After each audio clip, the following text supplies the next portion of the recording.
پٹنہ سے قریب ایک شہر ہے حاجی پور. میں پروگرام میں جا رہا تھا حاجی پور سے. مغرب کی نماز کا وقت آ گیا. ہمارے ساتھیوں نے کہا یہی مسجد ہے. ہم مسجد میں گئے نماز پڑھنے. نماز مغرب کی پڑھ کے جب میں باہر نکلا تو میں نے دیکھا کہ ایک بوڑھی عورت بڑی کمزور سی تیل اور پانی لیے کھڑی ہے. بڑی غریب, جسم کے کپڑے پہ ٹھیک نہیں تھے, غربت جھلک رہی تھی.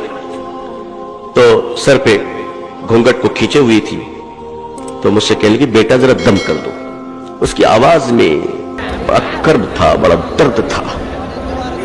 تو میں نے دم تو کر دیا, لیکن میں نے پوچھا کہ ماتا جی دقت کیا ہے. تو تھوڑا پوچھنا تھا کہ رونے لگی. میں نے کہا پلیز بتائیے نا, آپ روئے نہیں, آپ بتائیے ہم کچھ کریں گے آپ کے لیے. تو کہتی ہے بیٹا میرے پتی ہے, آج 1 سال سے بیڈ پہ لیٹے ہوئے, ہل ڈول نہیں کر سکتے. بیٹا لوگ سب ساتھ چھوڑ دیا ہے, زمین جائیداد زیور سب بک گئے. میں بہت اچھے گھر کی تھی, اب علاج کو پیسے نہیں ہے. تو مجھ سے کسی نے کہا کہ اب دوا مت کرو, مسلمانوں کی مسجدوں میں کھڑی ہو جاؤ, مسلمان پھونک دیں گے تو تمہارے پتی اچھے ہو جائیں گے. تو ہم نے کہا کہ آپ نے کھانا کھایا ہے, مغرب کا وقت ہے. تو وہ کہہ رہی ہے میں کیا, میرے پتی جو مریض ہے وہ بھی کل سے نہیں کھائے.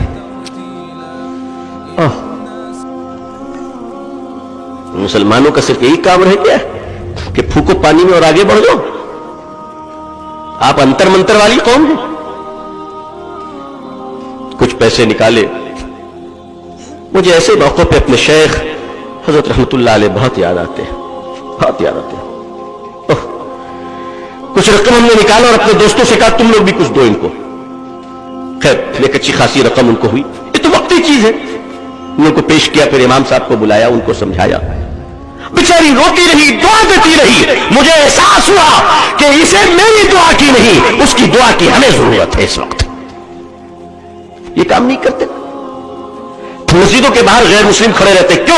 ان کو یقین ہے کہ مانو اگر یہ دکان میں چلا گیا, بازار میں چلا گیا تو ہم سے بھی زیادہ گیا گزرا ہو جائے گا.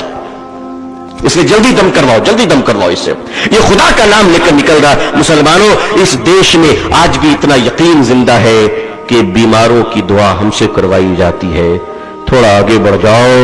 اور لوگوں, یہاں کے لوگوں نے 33 کروڑ خداؤں کی پوجا شروع کر دی. مسلمانوں, 33 کروڑ خدا کو ماننے والے لوگوں کے سامنے تم ایک خدا کا تعارف نہیں کرا سکے. اور خدا کا تعارف تقریروں سے نہیں, کردار اور کریکٹر سے کرائے جائیں گے. ہدایت کتنے لوگوں کو ملے گی نہیں ملے گی اس سے ہمارا کوئی لینا دینا نہیں. وہ اللہ کا ڈپارٹمنٹ ہے, اللہ جانے. ہمارا کام کوشش کرنا ہے.